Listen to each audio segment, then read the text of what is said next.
Hello and welcome to The Pulse. In this week's show, we'll be looking at both the hidden dangers of Hong Kong's beaches and why they're so unknown. We'll also be looking at the SAR's reportedly declining English standards. First, though, it's 25 years since tanks and guns claimed the lives of hundreds during the June 4th Tiananmen Square crackdown. Since then, much has changed in China, but some people still look back on that period as a defining moment.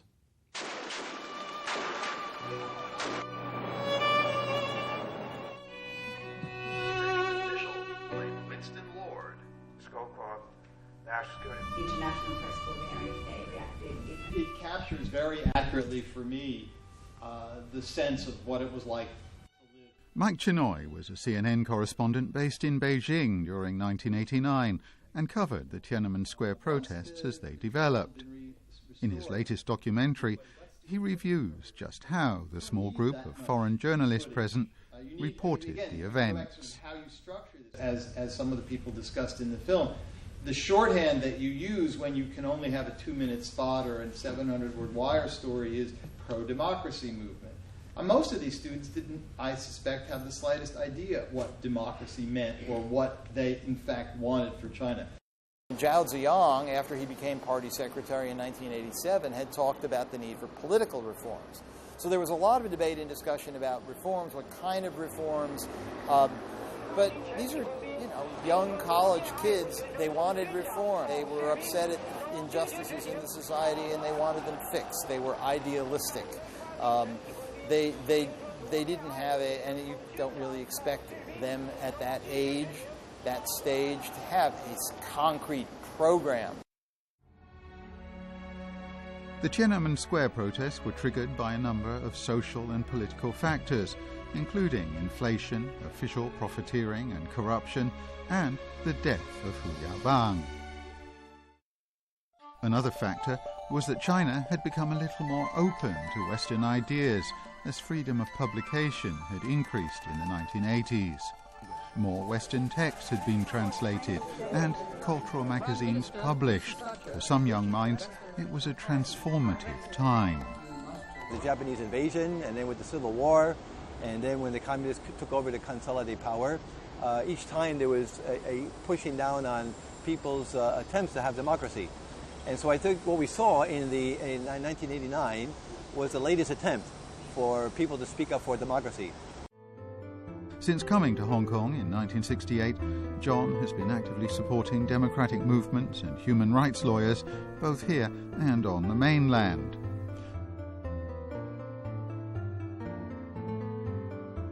I think at that time there was a lot of fear that something similar would happen in Hong Kong. Why did you choose to stay in? Well, it's a long, complicated story, I guess, but I'm not a person who becomes afraid very easily.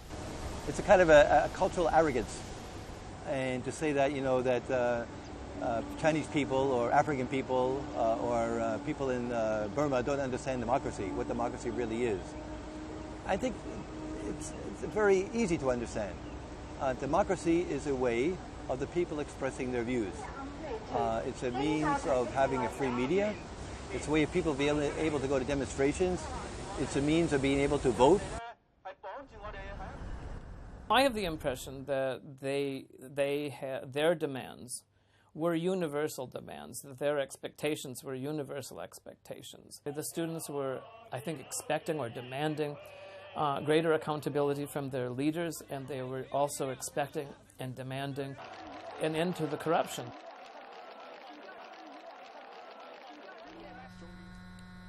Dr. Rice came to Hong Kong in 1992, after the Tiananmen Square crackdown.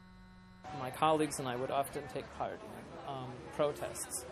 In particular, there were a few protests on behalf of Wang Dan, who was a Tiananmen dissident. And he was, I think he was in detention at that time. They were held in the Lingnan area. Lingnan at that time was in Stubbs Road in Wanchai. And these protests were in front of the Xinhua News Agency. Did it got you in any trouble? As I said, Jaron, it might have been wiser for me to stay away from that. But again, my earlier answer still applies. I mean, I think at a certain point you have to act according to your conscience, and you have to, live according to your conscience. And so, I'm glad that I did what I did. One of the things to sort of look at the last 25 years is the degree to which China has managed quite successfully so far to pursue that path of economic reform without political reform. And now, going forward, are they going to be able to continue to do that? Or will the internal tensions in the society produced by all this dramatic change require some kind of political reform simply to manage the tensions? I don't believe you can keep people down all the time. Whenever you try to push people down, you're going to create more pressure, and it's going to come up in different places in unexpected ways. Hong Kong, Asia's world city. That's according to Brand HK, a government program dedicated to boosting our image.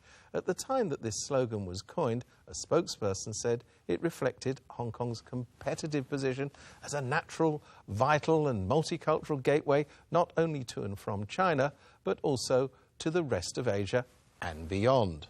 But declining English standards present a challenge to this fine concept. Shame on you. On the day of the 21st of November, as has been discussed, I did check with the project director. You are being a CEO. You are very passive to get the information from your staff. What are you doing every day? What is your daily work? You are dreaming on your office, or you are not attending at your office. Answer me. I am carrying out all of my duties as CEO in a professional manner. There are procedures in place at MTR for the management. This electoral committee was focusing on finding out if there had been a cover-up over delays to the Express Rail project. However, after lawmaker Zheng Xugen questioned MTR Chief Executive Jay Warder, many netizens focused on something else entirely: his standard of English. He said that he is a professional. So that the last response to me, I said that I don't think so long. That yes, it's a Hong Kong English, but I think it's under a situation in conversation, is nothing wrong. Of course, sometimes some wording or some preposition are used wrong. For example, the in and I use the on is a wrong usage of the preposition. I will correct. But I think it's not a serious problem in conversation. Suddenly he was aware that he was addressing a so-called Guai Lo. And perhaps at that moment, he remembered what Bruce Lee appears in most of those patriotic kung fu films. So I'm rather sympathetic with him. Well, I mean, whether he's a public figure or not, well, I'm not sure. In China, public figures mean figures of power. When you have power, you define your own way of expression. Some people would say shame on you is not an uncommon English expression. But then, seriously, it's quite strong an expression, and you don't normally use it on people, right? Let alone such a sort of the televised live political public meeting. The reform package must be supported by the public. Recently, there were more criticisms of poor English skills leveled at another high-ranking DAB member, Starry Lee, after a personal opinion broadcast on RTHK radio about political reform. Some point out that it's unfair to pillory individuals, no matter how high-ranking, for lack of competence in what is, after all, not their first language. Others say that what's more worrying is what this may indicate about Hong Kong's overall English language competence. According to a recent study by a leading Swiss business school, Hong Kong's international competitiveness is dropping. Some fear that Hong Kong's declining English standard is one of the factors hurting its competitiveness. The English language skills of Hong Kong people are said to have slumped to the level of Japan, South Korea, and Indonesia. It began to drop in the Tung Chee-hwa era, when journalists began to note an increasing unwillingness of government officials and their supporters to speak in English. Michael Ting was once the chairman of the Standing Committee on Language Education and Research, or SCOLA. But you look at today, the usage, the necessity of using English has deteriorated drastically. You look at IXCO, you look at LegCo. Back here, I chaired two railway subcommittee inquiry meetings digging into the express rail saga, right? And I was forced to use English because MPR CEO is a native English-speaking person. So I just went straight in and asked him questions in English. Basically, it wasn't really covered in the mainstream media. If people can speak English, then we can sort of have a soft, PR or soft diplomacy to promote Hong Kong overseas. But if everybody speaks Chinese, then CNN or CNBC, whatever, they will not pick up the clips if they are in Chinese. But if they're in English, definitely some of Hong Kong's news will be broadcast by those foreign agencies and stations. And that would help Hong Kong promote our image and competitiveness.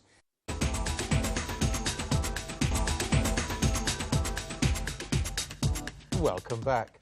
Summer is definitely upon us. Temperatures soar from time to time, and you may feel like heading to the beach for a quick, cool dip. But be careful. Some beaches, like Sheko, are much more dangerous than official figures suggest. The reason? People who don't get injured or drown during working hours or the lifeguard season are likely not to have their problems recorded.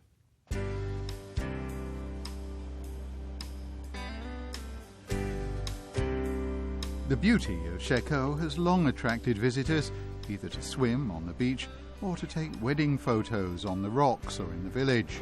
But not everyone is aware of the dangers.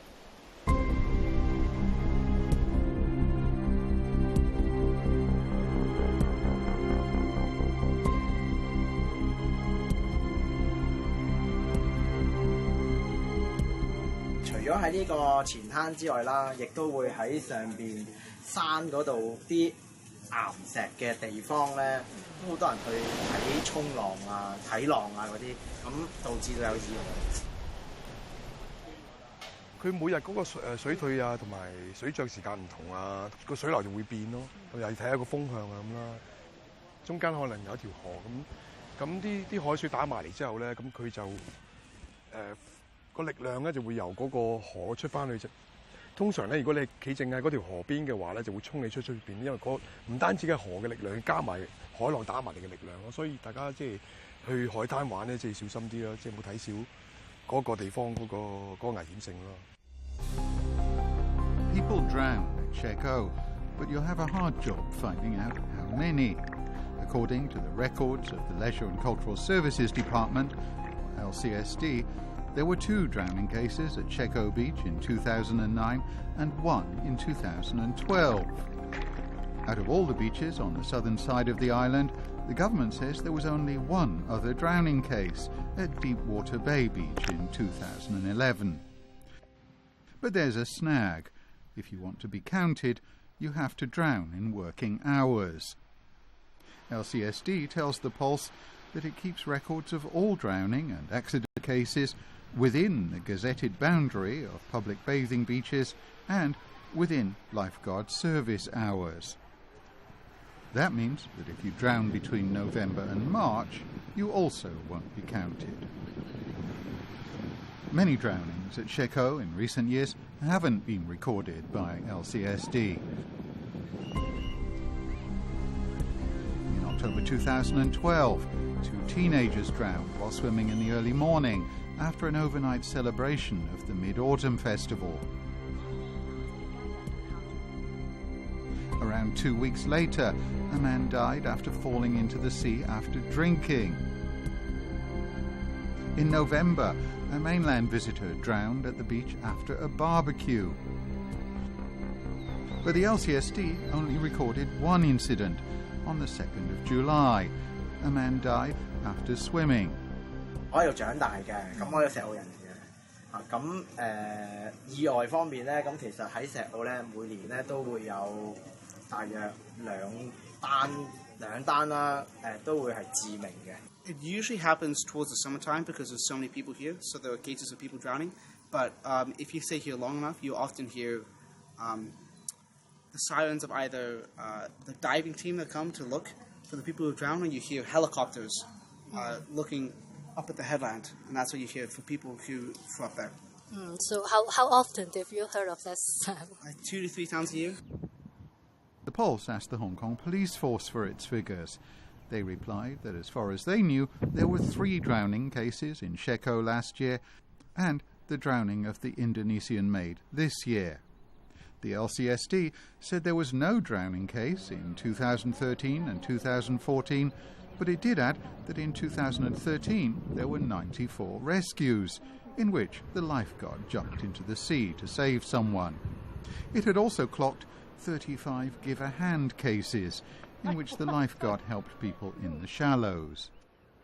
其實我哋喺工會喺03年已經向傳媒投訴啦，咁康文署個數字係有啲唔真確啦，佢每年平均都係200-300單啦，我諗遠遠超過呢個數字，因為我去 check 過10幾個泳池泳灘都已經有幾千嘅遇溺數字啦，而家佢哋大部分嘅遇溺咧，佢都用 give a hand 即係手援啦嚟代替嗰個遇溺啦。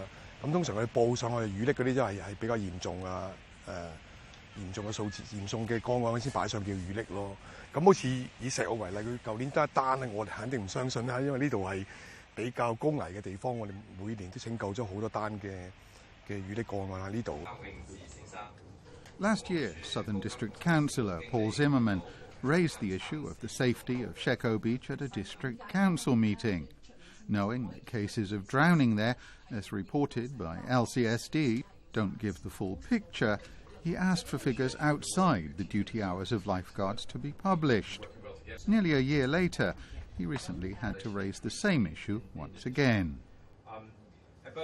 If there are a lot of incidents early in the morning, because people do early morning swimming, then you should adjust your lifeguard services to accommodate that requirement.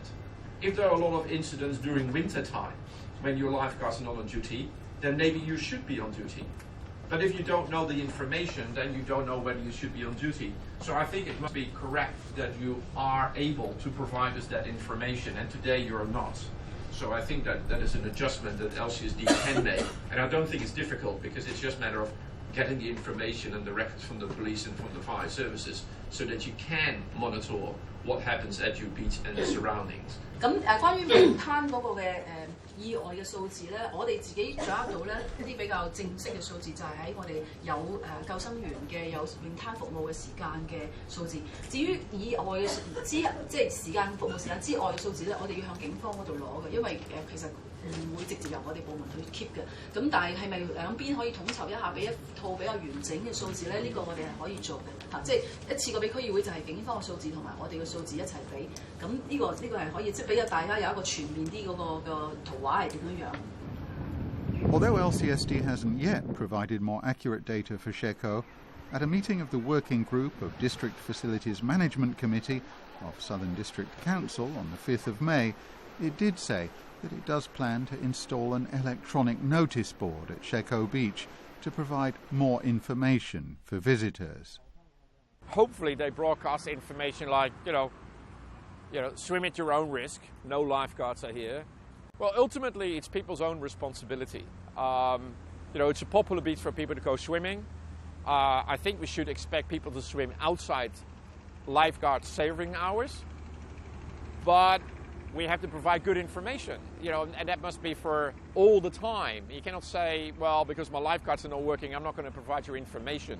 The beach is there, and people's lifestyles are changing. People will go swimming even when it's cooler. People will go swimming early in the morning. So I think the LCSD must take responsibility for 24 hours, 365 days a week, a year. Finally, People's Power seems to have won a victory this week, at least in Macau, where the chief executive, Fernando Choi, bowed to public pressure on Thursday and scrapped a contentious bill that would have granted lavish retirement packages to top officials and, rather conveniently, gave the chief executive immunity from criminal charges during his term of office. We'll leave you with a look at that.